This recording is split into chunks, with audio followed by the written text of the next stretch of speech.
Hello दोस्तों, आज हम फिर से आए हैं एक नए वीडियो के साथ। पहला है वाइस प्रेसिडेंट किसे कहते हैं। वाइस प्रेसिडेंट के बारे में आज मैं आपको सारी इन्फॉर्मेशन दूंगी। उसके रिलेटेड स्किल क्या होनी चाहिए, एजुकेशन क्या होनी चाहिए, रोल्स और आपकी जो भी ड्यूटी रहती है वो क्या होनी चाहिए, सैलरी और ग्रोथ क्या होनी चाहिए, वो सारी इन्फॉर्मेशन आज मैं आपको इस वीडियो में दूंगी। अब हम सीखते हैं कि वीपी किसे कहते हैं। वीपी का फुल फॉर्म होता है वाइस प्रेसिडेंट। वाइस प्रेसिडेंट को हम शॉर्ट फॉर्म में वीपी कहते हैं। वीपी एक कंपनी का मुख्य माना जाता है जो सारे पार्ट में एक सेंट्रल हिस्सा होता है। कंपनी की मुख्य मीटिंग अटेंड करता है, कंपनी को न्यू बिजनेस के लिए वो प्रेजेंट करता है, कंपनी को आगे बढ़ने के लिए नए आइडियाज देना, उस आइडियाज पे काम करना और नई बहुत सारी कंपनी के साथ टाई अप करके कंपनी को एक अच्छे मुकाम तक पहुंचाना एक वीपी का काम होता है। वीपी बनने के लिए क्या क्या स्किल होनी चाहिए। वीपी बनने के लिए नीचे जितनी भी स्किल दिखाई गई है उतनी होनी बहुत ही ज़रूरी है। पहला है सेल्फ अवेयरनेस। अगर आप में सेल्फ अवेयरनेस है तो आप मार्केट की परिस्थिति जान पाओगे, क्या हो रहा है मार्केट में, हमारे प्रोडक्ट कैसे बिक रहे हैं या फिर हमारी प्रोडक्ट कैसे चल रही है, दूसरों की प्रोडक्ट कैसे चल रही है और हमारी क्यों नहीं चलती है। तो वो सारी चीज़ें का आप एक नॉलेज रख पाओगे। सोशलाइजेशन भी एक अच्छी चीज़ है, पर वो कभी कभी हमें बेनिफिट नहीं कर पाती है। तो सोशलिजी करना एक बहुत ही अच्छे मुकाम पे करना चाहिए जब हमारे पास पूरी प्लानिंग हो। अब हम बात करते हैं सेल्फ कंट्रोल की। कई बार ऐसी परिस्थिति आती है कि हमें सेल्फ कंट्रोल करना बहुत ही ज़रूरी होता है। हमारे अंडर में हो सकता है कि एज एन वीपी 100 200 300 जितने भी बंदे हो वो काम करते हो और उनको कंट्रोल करना थोड़ा डिफिकल्ट होता है। सेल्फ कंट्रोल अगर होगा तो हम उन पे भी कमांड रख पाएंगे और खुद पे भी रख पाएंगे। कई बार ऐसी परिस्थिति आती है कि जो कंट्रोल के बाहर होती है, जैसे कि गुस्सा, अग्रेशन या फिर कोई और सारी चीज़ें, तो वो एक सेल्फ कंट्रोल होता है तो हम कर पाते हैं। अब हम बात करेंगे कि सेल्फ मोटिवेशन। अगर आप मोटिवेट रहोगे तो आपकी टीम भी मोटिवेट रहेगी। ये एक सिंपल फंडा होता है। सेल्फ मोटिवेशन खुद को ही दिखना होता है। सेल्फ मोटिवेशन के लिए आप नई नई चीज़ें कर सकते हो, जैसे कि यूट्यूब पे वीडियो देखना, स्पीच देखना या फिर कुछ और मूवीज टाइप देखना जो आपको मोटिवेट करे, या फिर कोई ऐसे इंसान से मीटिंग करना जो आपको हमेशा मोटिवेट करता हो, इंस्पायर करता हो। तो सेल्फ मोटिवेशन होगा तो आपकी टीम मोटिवेट होगी, आप दूसरों को भी मोटिवेट करवा पाओगे।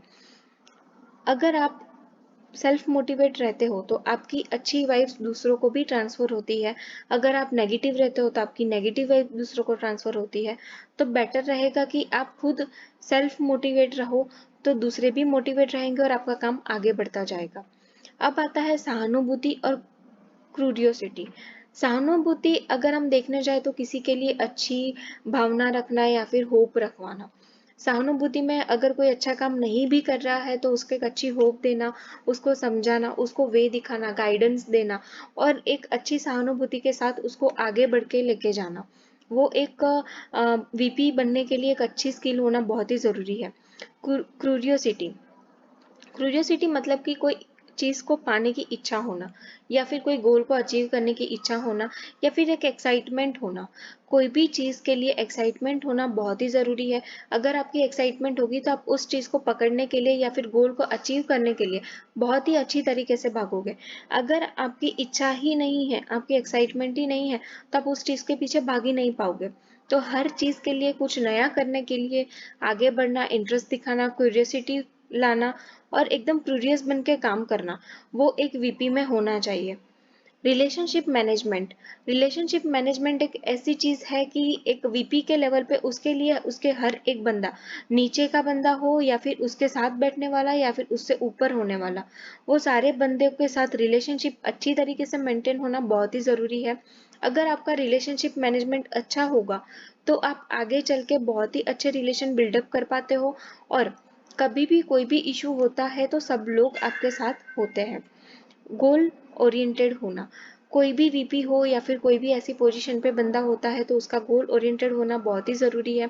अगर आपका गोल ओरिएंटेड नहीं होना है तो वो अच्छी चीज़ें नहीं है, क्योंकि अगर आपका गोल अचीव नहीं होगा तो आपकी टीम का भी गोल अचीव नहीं होगा।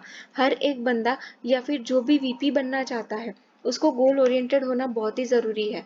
क्योंकि उस लेवल पे बहुत अच्छे-अच्छे और बड़े चैलेंजेस आते हैं जिसको एक्सेप्ट करना और अचीव करना एक वीपी का काम होता है। गोल ओरिएंटेड बंदा जो होता है वो एक वन बाय वन प्लानिंग करके ही स्टेप बाय स्टेप काम करता है और उसका गोल अचीव करता है। अब हम बात करते हैं कि स्ट्रेस मैनेजमेंट।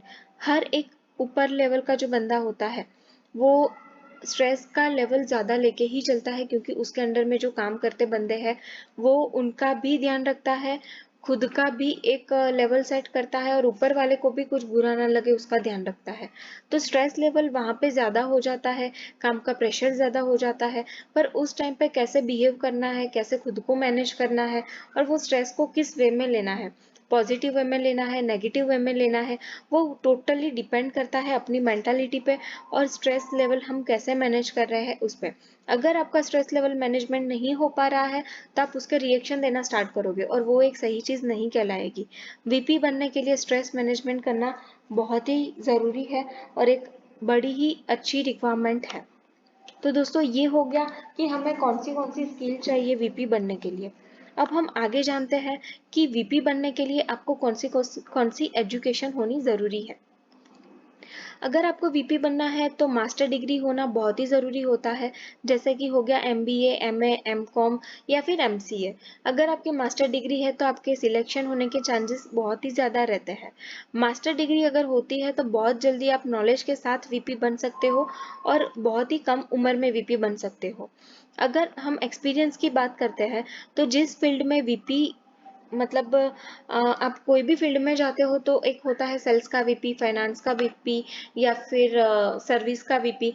तो डिपेंड करता है कि आप जिस फील्ड में जाते हो, जो चॉइस करते हो, जो डिपार्टमेंट चॉइस करते हो, उसका एक्सपीरियंस 5 से 7 साल का होना बहुत ही ज़रूरी है। अगर आपका एक्सपीरियंस 5 साल का है तो आप उस चीज़ में एक्सपर्ट हो गए हो। वो एक वीपी का मेन क्वालिटी होती है कि अगर आप कोई भी फील्ड चॉइस कर रहे हो तो उसका एक्सपीरियंस आपको बहुत ही अच्छी तरीके से होना ज़रूरी होता है। तो मेक श्योर कि आपका एक्सपीरियंस बहुत अच्छे लेवल का होना चाहिए, तो आपका रिजेक्शन का कोई सवाल ही पैदा नहीं होता है। तो वीपी बनने के लिए एजुकेशन प्लस एक्सपीरियंस होना बहुत ही ज़रूरी है। तो दोस्तों अब हम जानेंगे कि वीपी की रोल्स क्या होते हैं, मतलब कि उनकी ड्यूटीज़ क्या होती है कंपनी के लिए। तो पहला है मार्केट डेवलपमेंट एक्टिविटी और प्लानिंग करना। कोई भी वीपी होता है वो उसके अगर प्रोडक्ट के रिलेटेड का है, मतलब कि सेल्स का वीपी है, तो उसकी एक्टिविटीज़ क्या करनी चाहिए, प्लानिंग क्या करनी चाहिए। अगर 10 प्रोडक्ट बेचने हैं तो वो गोल अचीव करने के लिए उसका क्या प्लानिंग होना चाहिए, वो सारी चीज़ें एक वीपी डिसाइड करता है। अब हम बात करते हैं कि एम्प्लॉय को लीड करना, उसको गाइड करना, डायरेक्शन देना, वो सारे काम भी एक वीपी के काम में आता है। कोई भी एम्प्लॉय उसके अंडर में काम करता है तो उसको लीड करना, गाइड करना, उसको डायरेक्शन देना। अगर वो उसका डायरेक्शन से बाहर आ रहा है तो उसको अच्छी तरीके से अच्छे वे में समझा के फिर से उसको एक अच्छी गाइडेंस देना, वो सारा काम एक वीपी के अंडर में आता है। अब हम बात करते हैं कि मैनेजिंग ऑपरेशन, मतलब कि कई बार ऐसा होता है कि कंपनी के जो भी ऑपरेशनल काम होते हैं उसका एक वीपी ही हैंडल करता है। जैसे कि बड़े-बड़े जो काम रहते हैं कि कोई डेटा यूज़ करना है या फिर डेटा लीड जनरेट करना, वो सारे काम होते हैं वीपी के अंडर में। तो ही उसकी कंपनी कंटिन्यू ग्रोथ कर पाती है। मैनेजिंग उसका एकदम परफेक्ट होगा या फिर उसका मैनेजिंग अच्छे लेवल पे होगा तो कंपनी अच्छे से कंटिन्यूअसली ग्रो करती है। कंपनी का ग्रोथ कैसे होगा, कंटिन्यू कैसे ग्रो कर पाएंगे, वो सारी चीज़ें एक वीपी के अंडर में होती है। कंपनी का फाइनेंशियल परफॉर्मेंस क्या है, इन्वेस्टमेंट कहाँ होने चाहिए, बिजनेस वेंचर कैसे होने चाहिए और उसके अंदर जो भी उतार चढ़ाव आते हैं फाइनेंशियल पीएनएल के रिगार्डिंग, वो सारे एक वीपी देखता है। जो भी कंपनी के मुख्य दस्तावेज रहते हैं या फिर कोई ऐसे डॉक्यूमेंट्स रहते हैं कि जो एक सीक्रेटली होने चाहिए या फिर कानूनी रूप पे उत्तरदायित्व होते हैं, जैसे कि हो गया कि बहुत ही कॉन्फिडेंशियल है, ये सारी चीज़ें तो हमें बाहर नहीं दिखानी है, तो वो सारी चीज़ें वीपी के अंडर में आती है। वीपी ही सारी चीज़ें देखता है। पॉजिटिव वर्क एनवायरनमेंट बनाना, मतलब कि कई बार होता है कि कुछ ऐसे रीजंस हो जाता है कि हमारी जो वर्क के एथिक्स है या फिर वर्क का एनवायरनमेंट है वो चेंज हो जाता है, तो उसको पॉजिटिव कैसे करना है, उसको फिर से वही ट्रैक पे कैसे लाना है, वो सारा एक वीपी के काम में आता है। सपोर्टिव होना, काइंड होना और हॉनर होना। सपोर्टिव होना मतलब कि हेल्पफुल होना, काइंड होना मतलब कि थोड़ी टाइम हर टाइम हम लोग सबके साथ स्ट्रिक्टली बिहेव नहीं कर पाते, तो काइंड होना भी बहुत ज़रूरी है। दया भाव के साथ रहना। हॉनर होना मतलब कि अपने काम के प्रति और अपने कंपनी के प्रति सच्चा होना। तो वो सारी चीज़ें एक वीपी के अंडर में आती है। अगर ये सारी क्वालिटीज़ वीपी के अंदर में है और वीपी ये सारी चीज़ें कर रहा है तो वो बहुत ही अच्छी तरीके से आगे बढ़ सकता है। अब हम दोस्तों बात करते हैं कि सैलरी के बारे में। वीपी की सैलरी कितनी होनी चाहिए?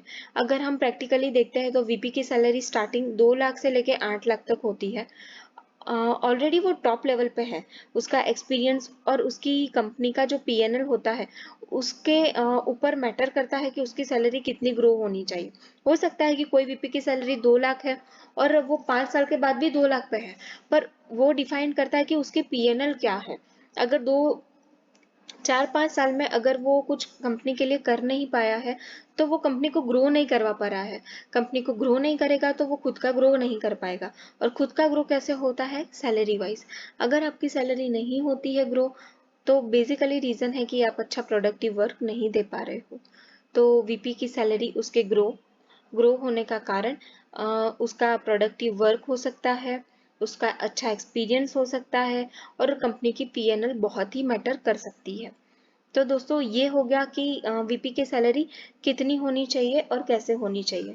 और वीपी कई बार कंपनी के जो भी शेयर होते हैं, मतलब कि कंपनी के जो भी 50%, 40%, 30% जो भी शेयर होते हैं उसमें भी पार्टिसिपेट होता है। तो हम बोल सकते हैं कि वीपी एक अच्छी तरीके से अच्छे लेवल पे भी बना होता है और कभी कभार वो ऑनर के साथ पार्टनरशिप में भी हो सकता है। तो दोस्तों अब हम जानते हैं कि वीपी की ग्रोथ क्या हो सकती है। हो सकता है कि कई बार किसी को सवाल आते हो कि वीपी क्या करता है, या फिर वीपी एक ऐसी पोजीशन है कि जहाँ पे आके लोग स्टॉप हो जाते हैं। तो नहीं, ये गलत बात है। देखने जाते हैं तो वीपी बड़े ही अच्छे पोस्ट पे होते हैं, तो उसका स्कोप सिर्फ उसके एक्सपीरियंस पे डिपेंड करता है। वीपी आगे जाकर प्रेसिडेंट भी बन सकता है अगर उसमें काबिलियत है। क्योंकि कई बार होता है कि ऑनर के पास बहुत सारी कंपनीज होती है, पर वीपी अगर कैपेबल है तो ऑनर वो कंपनी को बेच के वीपी को प्रेसिडेंट भी बना सकता है। तो डिपेंड करता है कि वीपी की ग्रोथ कैसे करनी है, वीपी को खुद को कैसे ग्रो होना है और कैसे ही उसको सबके साथ आगे बढ़ना है। वो पूरा डिपेंड रहता है वीपी के ऊपर। अगर उसमें काबिलियत है तो वो जरूर आगे बढ़ेगा। तो दोस्तों आज के वीडियो में हमने जाना कि वीपी का रोल क्या होता है, उसकी सैलरी क्या होती है, स्किल क्या होती है। अगर आपको ये सारी इन्फॉर्मेशन पसंद आई हो तो वीडियो को लाइक और सब्सक्राइब ज़रूर करना। Thank you so much.